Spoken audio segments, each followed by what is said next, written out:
Bonjour, c'est Gilles sur boursicoté.com. Voici l'analyse technique du CAC 40 en intraday pour cette journée du mercredi 29 juillet 2015.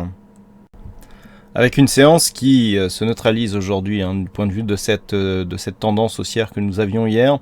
Hier, je vous indiquais ici que suite à la dynamique, on pouvait viser les 5010 points, voire une cassure pour ensuite viser la zone 5040-47. Alors, dans un premier temps, on est venu casser cette moyenne mobile 20 exponentielle qui était un premier point d'invalidation ici de cette poursuite haussière. Alors, on vient casser ici.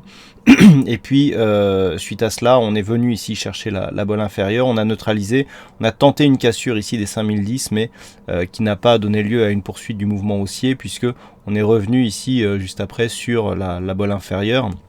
Ça, c'est pour la séance du jour.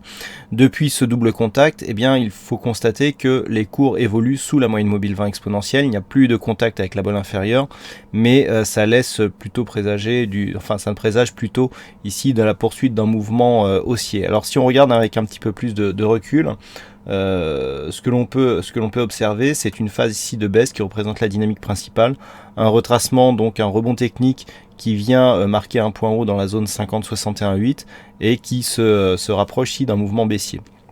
À noter cette zone des 4975 qui, après avoir été ici support sur cette phase, eh bien ici support aussi, reste support, c'est-à-dire qu'on est repassé au-dessus. Et là, depuis ce matin, c'est cette zone qui donne les zones de points bas. Et bien, ça sera cette zone qui donnera le signal d'une éventuelle poursuite baissière pour cette séance intraday.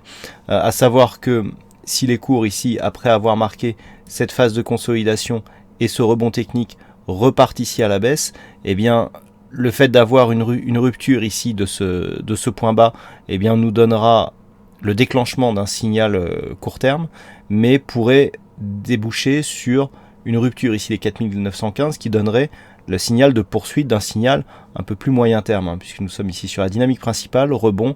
Si on rebaisse ici sous cette zone des 4916 points, eh bien on aura un signal de continuité.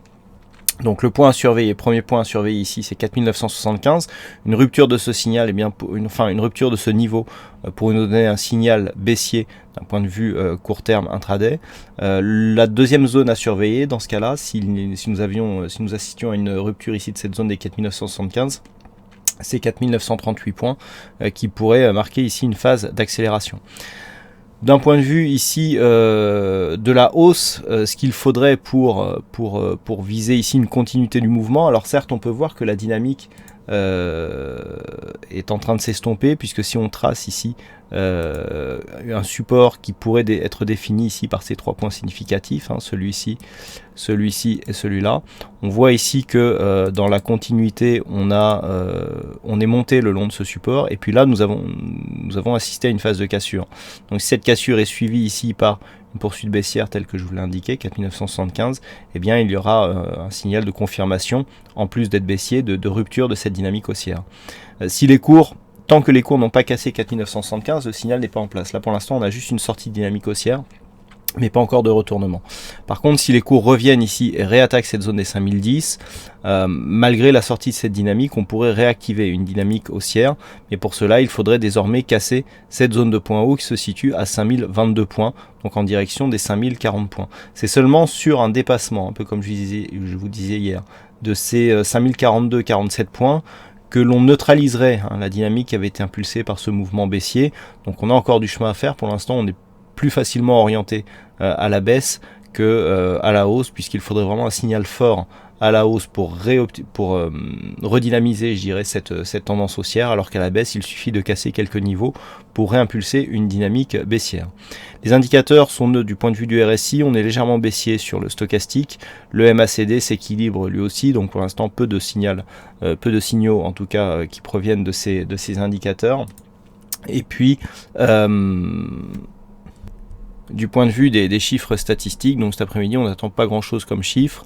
Il y a eu des hypothèques à 13h qui n'ont pas impulsé de gros mouvements. À 16h il y aura les ventes de logements en attente qui pourront impulser un petit peu de volatilité, mais c'est surtout l'intervention de la Fed à 20h qui sera scrutée par les investisseurs, puisqu'il pourrait y avoir une décision de taux directeur de la Fed. Bon, même si c'est plus attendu pour septembre, on n'est jamais à l'abri d'une surprise, hein, notamment suite aux fuites qu'il y a eu récemment. Voilà donc ce que l'on peut dire sur cette analyse technique du CAC 40 en intraday. Je vous souhaite à toutes et à tous une bonne séance, bonne chance dans le prochain trade, et on se retrouve donc dès ce soir pour toutes les autres analyses techniques du site boursicoté.com. Bonne séance à tous.